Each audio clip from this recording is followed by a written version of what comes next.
بسم الله إن الحمد لله نحمده ونستعينه ونستغفره ونعوذ بالله من شرور أنفسنا ومن سيئات أعمالنا من يهده الله فلا مضل له ومن يضلل فلا هادي له أشهد أن لا إله إلا الله وحده لا شريك له وأشهد أن محمدا عبده ورسوله صلوات الله وسلامه عليه ثم ما بعد أيها الأخوة. Kembali kita lanjutkan pembacaan daripada matan kitab At-Tauhid alladhi huwa haqqullahi 'alal 'abid yang ditulis oleh Syekh Muhammad Ibnu Abdul Wahhab rahimahullahu taala rahmatan wasi'ah. Naam. Pada pertemuan sebelumnya kita telah sampai pada pembacaan hadis Rasulullah SAW yang diriwayatkan oleh sahabiyun jalil Mu'adz ibni Jabal. Mu'adz ibni Jabal radhiyallahu taala anhu, di mana Mu'adz bin Jabal ini kunyah beliau adalah di mana Mu'adz bin Jabal, nama lengkapnya adalah Mu'adz bin Jabal bin Aus al-Ansari al-Khadraji radhiyallahu taala anhu. Beliau masuk Islam ketika Bai'atul Aqabah yang kedua. Sebelum Bai'atul Aqabah yang kedua, beliau menyaksikan perang Badar dan juga peperangan sesudahnya. Beliau dipersaudarakan oleh Rasulullah SAW dengan sahabiyun jalil Abdullah bin Mas'ud radhiyallahu taala anhu, dan beliau diutus oleh Rasulullah SAW untuk berdakwah ke negeri Yaman, dan beliau pulang ketika kekhalifahan telah dipegang oleh Abu Bakar radhiyallahu taala anhu. Jadi pada usia kurang lebih sekitar 18 tahun. Kemudian beliau wafat pada usia 34 tahun ketika saat itu sedang berkecamuk satu penyakit atau yang disebut dengan ta'un amwas. Naam. Taib jamaah rahmat Allah Subhanahu wa taala, hadis ini adalah hadis yang menjelaskan tentang hak Allah Subhanahu wa taala atas hambanya. Hak Allah Subhanahu wa taala atas hamba dan hak hamba atas Allah Subhanahu wa taala. Kita bacakan hadisnya. Wa an Mu'adz bin Jabal radhiyallahu taala anhu, daripada sahabat Mu'adz bin Jabal radhiyallahu taala anhu.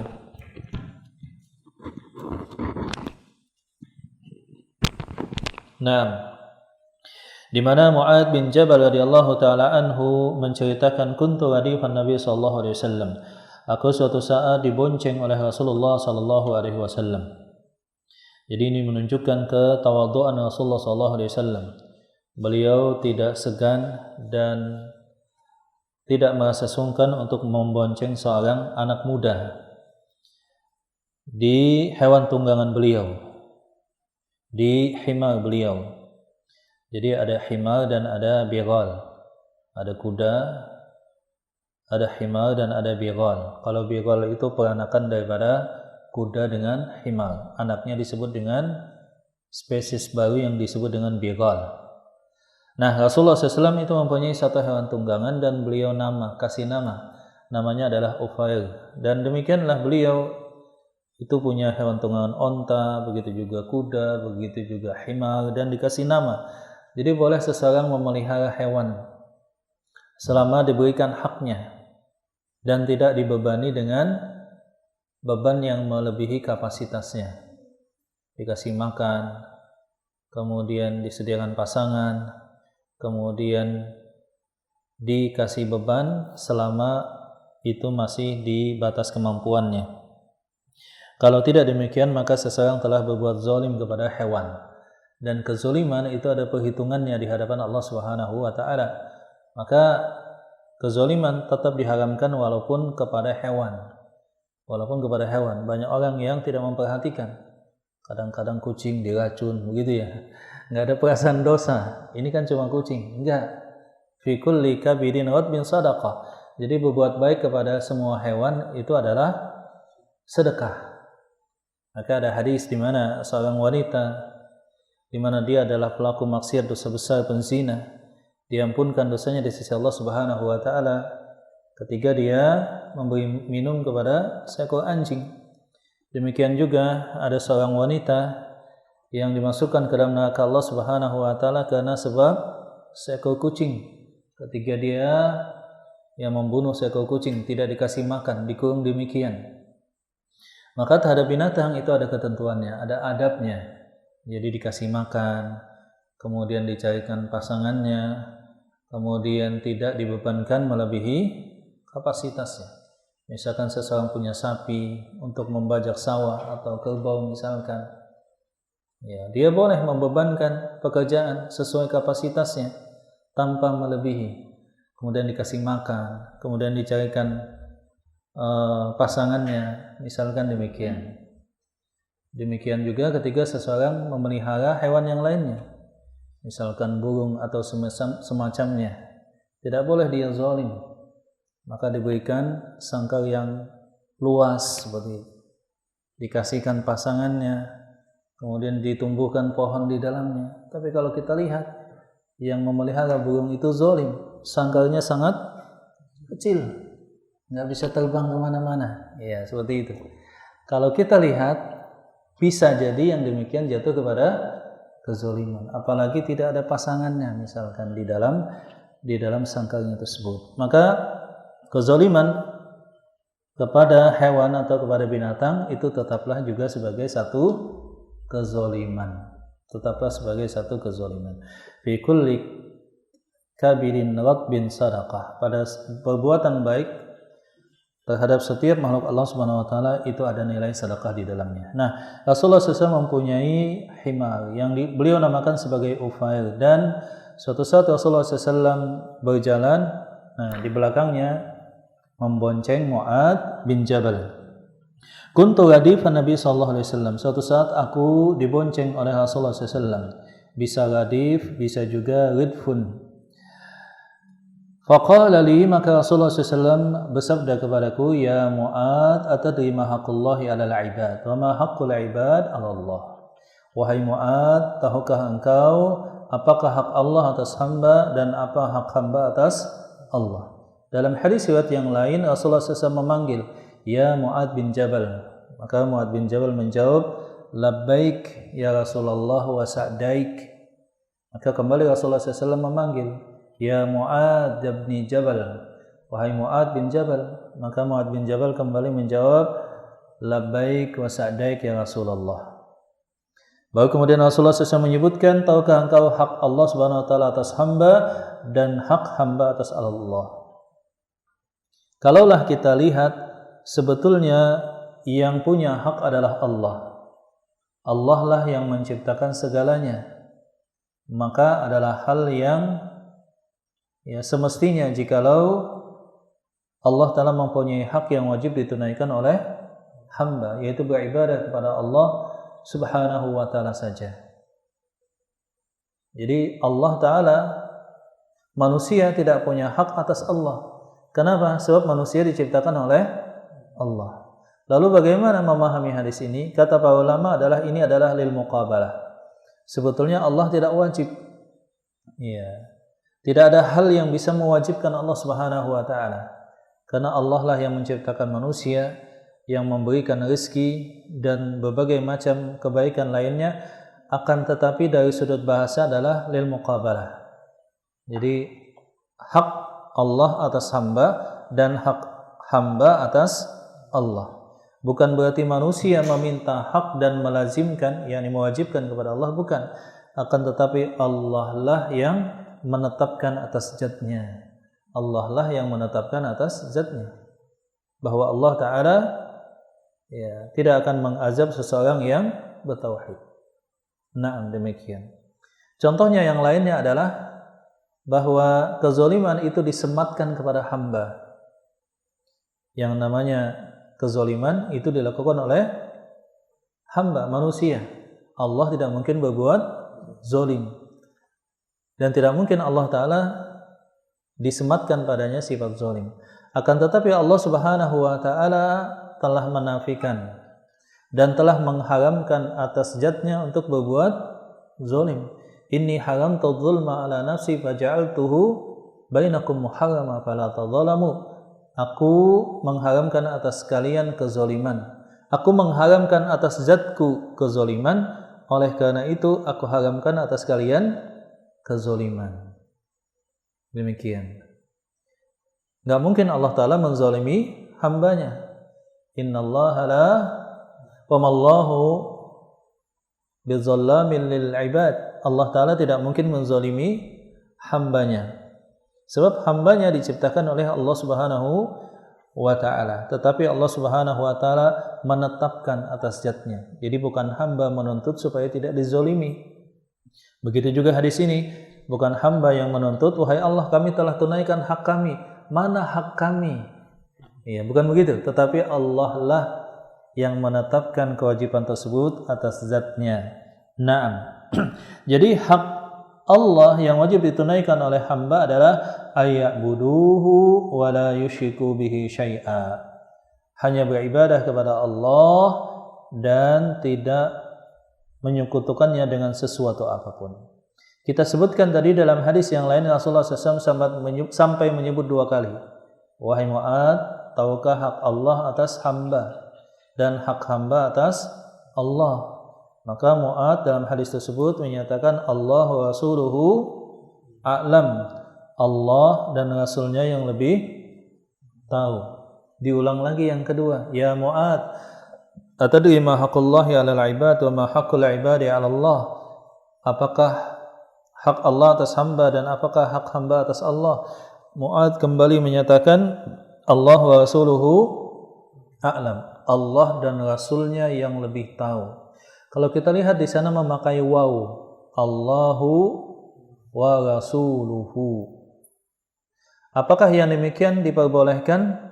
Padahal dalam hadis yang lain misalkan kita lihat sya'allahu wa ma syi'ta ya Rasulullah. Ketika ada sahabat yang berkata kepada Rasulullah, ya Rasulullah, terserah Allah dan Anda. Maka apa respon Rasulullah SAW?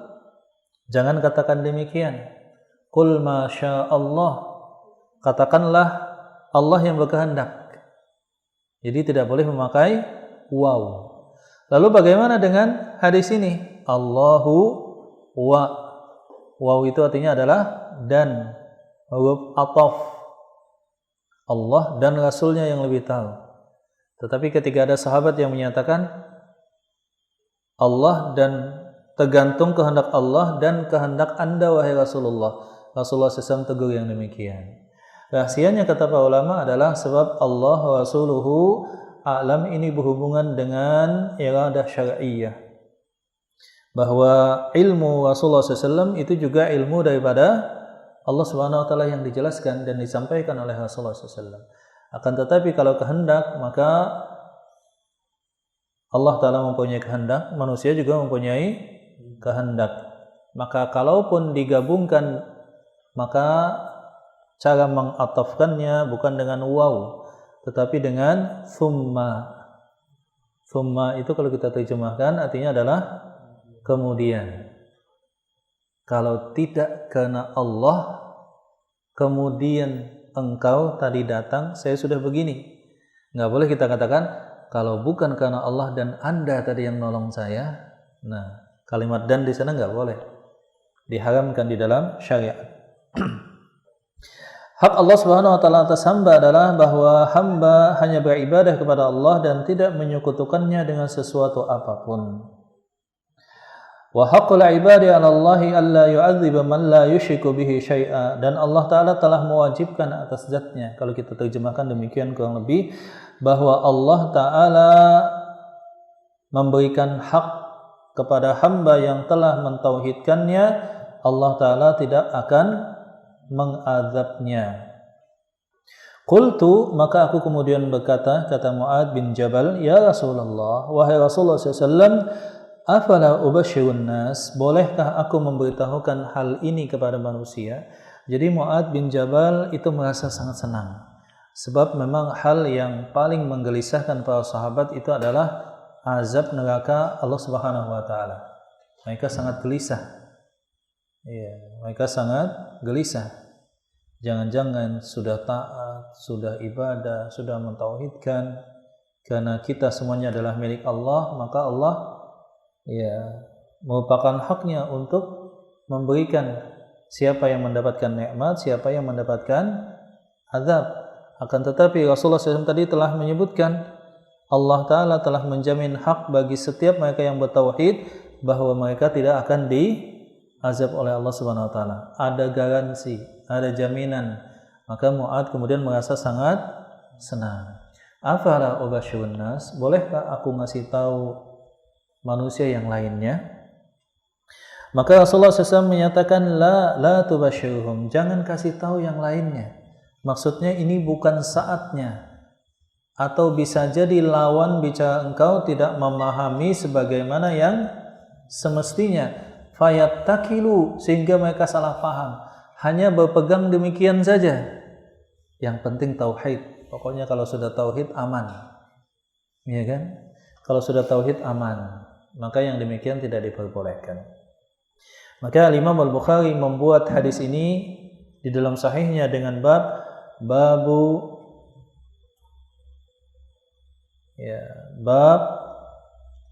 bahwa barang siapa yang dikhususkan dengan satu ilmu,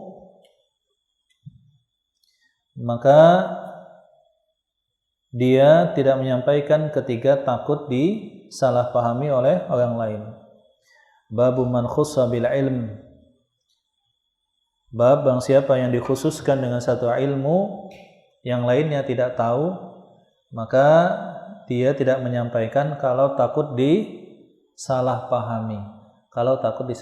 Bagaimana contoh kesalahpahaman terhadap hadis ini? Contohnya adalah munculnya satu golongan yang disebut dengan golongan Murji'ah.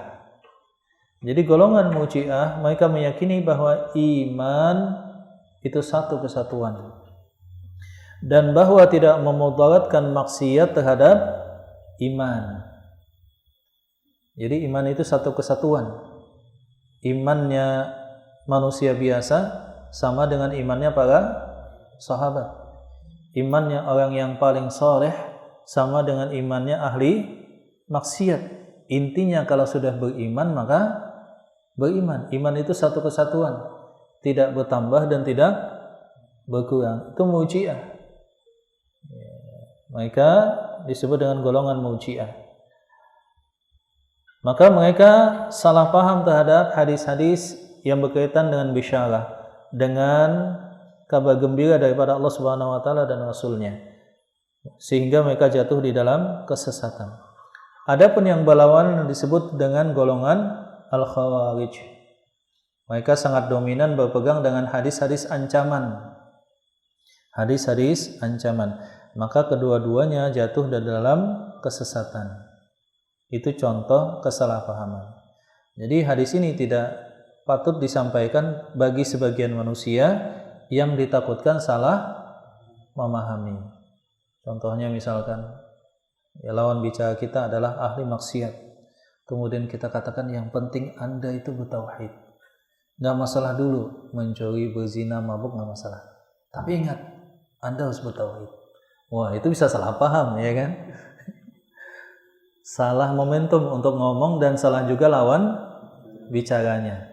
Ya, lawan bicara yang seperti ini orang yang sudah taat dia kepada Allah, kemudian takut terjatuh dalam dosa, kemudian kita motivasi dia bahwa yang sangat penting itu adalah tauhid dan bahwa tauhid akan terlihat dalam amalan yang lainnya sehingga akan mendapatkan jaminan daripada Allah Subhanahu wa taala. Naam.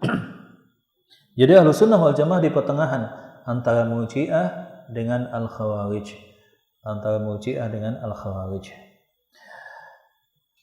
Naam. Sampai di sini semoga bermanfaat. Aqulu qouli hadza wa astaghfirullah li wa lakum. Subhanakallahumma rabbana wa bihamdika asyhadu an la ilaha illa anta astaghfiruka wa atubu ilaik. Wa akhiru da'wana alhamdulillahi rabbil alamin. Assalamualaikum warahmatullahi wabarakatuh.